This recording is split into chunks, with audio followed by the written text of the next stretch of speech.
Hello friends, I hope आप लोग अच्छे होंगे और अच्छे से स्टडी कर रहे होंगे। तो आज के इस वीडियो में हम लोग रस क्या होता है इसके बारे में और इसके कितने प्रकार होते हैं पूरा अस्थाई से पढ़ेंगे। तो यदि आप लोग हमारे चैनल पर न्यू हैं तो चैनल को सब्सक्राइब ज़रूर कीजिएगा। तो चलिए वीडियो को बिना देर किए हम शुरू कर लेते हैं। पहला है रस, यानी कि रस किसे कहते हैं। तो रस, इसका परिभाषा देखते हैं। कविता, नाटक, काव्य आदि को पढ़ने के बाद पाठक के मन में जो भाव उत्पन्न होता है उसे रस कहते हैं। यानी कि हम जो भी कुछ या कविता पढ़ते हैं या फिर नाटक देखते हैं या काव्य पढ़ते हैं तो जो हमारे हृदय में भाव उत्पन्न होता है उसे ही हम रस कहते हैं। और कुल रसों की संख्या जो होती है वह 9 होती है। और रस के कितने अंग होते हैं? तो रस के 4 अंग होते हैं। पहला है अस्थाई भाव।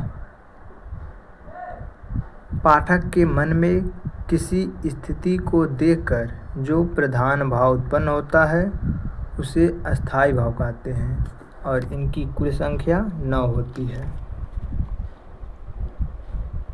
और एक जो 9 होते हैं अब उन्हें हम लोग देख लेते हैं। पहला है श्रृंगार रस, जिसका अस्थाई भाव होता है रति या प्रेम। हास्य रस, जिसका अस्थाई भाव होता है हास। करुण रस, जिसका अस्थाई भाव होता है शोक। रौद्र रस, जिसका अस्थाई भाव होता है क्रोध। वीर रस का उत्साह होता है। भयानक रस का भय होता है। विभत्स रस का जुगुप्सा। अद्भुत रस का आश्चर्य। शांत रस का निर्वेद। तो ये रहे अस्थाई भाव। अब हम लोग देखते हैं जो रस के 4 अंग होते हैं उनमें अब दूसरा विभाव देखते हैं।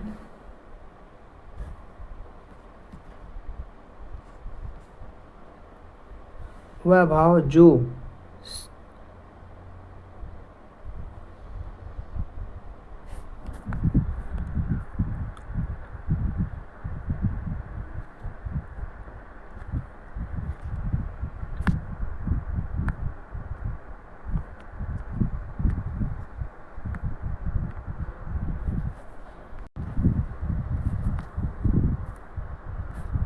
विभाव, वह भाव जो सहारा पाकर प्रकट होते हैं या किसी व्यक्ति या वस्तु के स्थिति को देखकर जो भाव उत्पन्न होता है उसे विभाव कहते हैं। ऐसे उदाहरण देखते हैं। सिंह का गर्जन, उसका खुला मुंह, जंगल की भयानकता। जैसे कि हम लोग अगर कोई शेर दहाड़ता है तो हमारे हृदय में भाव उत्पन्न होता है, यानी कि हम लोग डर जाते हैं। और जंगल में जाते हैं तो वहाँ पर सुनसान जो रास्ता होता है उस पर भी हम लोग डर जाते हैं। तो ये होता है विभाव। अब विभाव जो होता है, यानी कि विभाव को एक तरह से और समझ सकते हैं, जिसके कारण सहृदय को रस प्राप्त होता है वह विभाव कहलाता है। यानी कि किसी चीज़ को अगर हम देखते हैं और हमारे अंदर कोई भाव उत्पन्न होता है तो उसे हम विभाव कहते हैं। इसका उदाहरण है हो गया है। और विभाव के 2 भाग होते हैं। पहला है उद्दीपन विभाव और दूसरा है आलम्बन विभाव।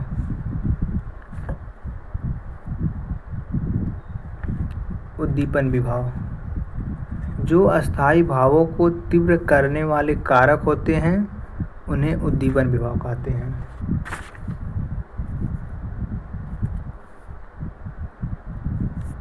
और आलम्बन विभाव, आलम्बन विभाव वह है जो किसी अस्थाई भाव को जगाने का कारण बनता है, जैसे कि कोई व्यक्ति या वस्तु, दूसरे शब्दों में जिन वस्तुओं या विषयों पर आश्रित होकर भाव उत्पन्न होते हैं उन्हें आलम्बन विभाव कहते हैं।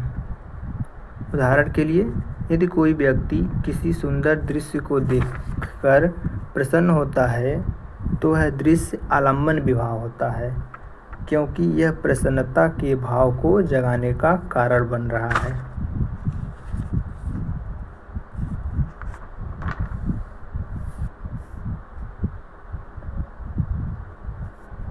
अब आगे देखते हैं। आलम्बन विभाव के दो भेद होते हैं। इसको जूम कर लेते हैं, छोटा दिख रहा है। पहला है उद्देश्य या फिर आश्रय और दूसरा है विषय। तो उद्देश्य किसे कहते हैं?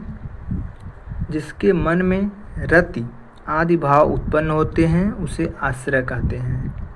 यानी कि जो अभी हम लोगों ने अस्थायी भाव पढ़ा पीछे 9, तो वही है रति। यहाँ पर रति के स्थान पर वो 9 आ सकते हैं। तो जिसके मन में रति आदि भाव उत्पन्न होते हैं उसे आश्रय कहते हैं। और विषय, जिसके लिए रति आदि भाव उत्पन्न होते हैं उसे विषय कहते हैं।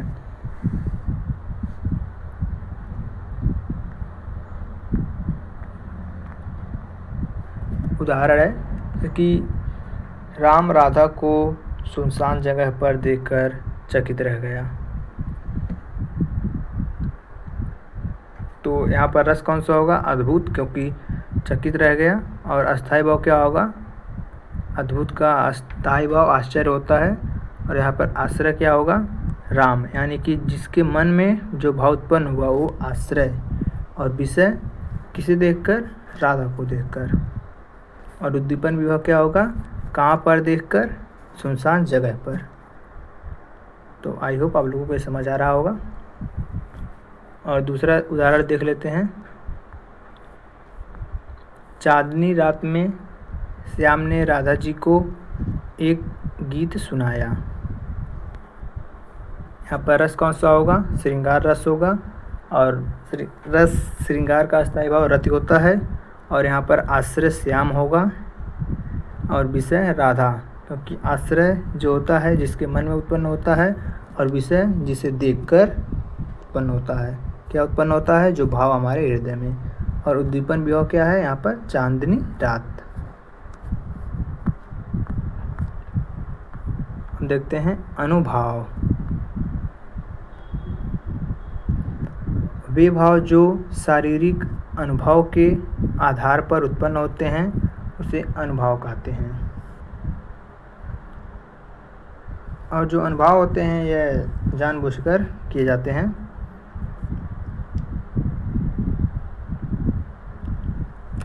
अब आता है हमारा संचारी भाव।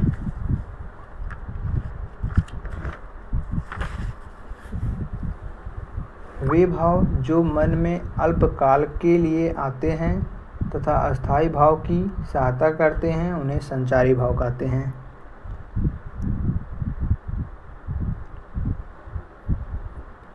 यानी कि ये जो भाव होते हैं संचारी भाव, ये हमारे हृदय में बहुत ही थोड़े समय के लिए आते हैं और तुरंत समाप्त भी हो जाते हैं।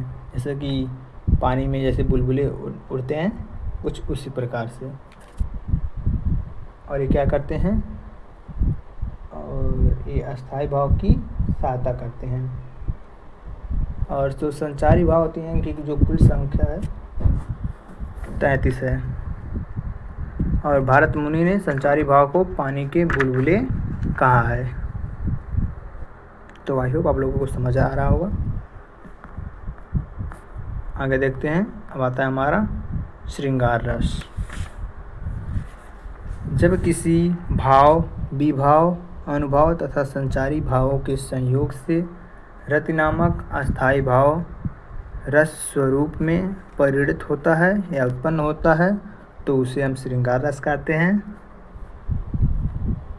अथवा जब नायक नायिका, पति पत्नी या प्रेमी प्रेमिका के प्रेम का वर्णन किया जाए तो वहाँ श्रृंगार रस होता है। अब जो होता है श्रृंगार रस दो प्रकार के होते हैं। पहला है संयोग और वियोग। संयोग यानी यहाँ पर नायक और नायिका का मिलन होगा और वियोग नायक और नायिका का अलगाव होगा यानी कि दूर होंगे। जूम कर लेते हैं। पहला है संयोग श्रृंगार रस। जब नायक और नायिका के संयोग अथवा सुख की बात की जाए तो वहाँ संयोग श्रृंगार होता है।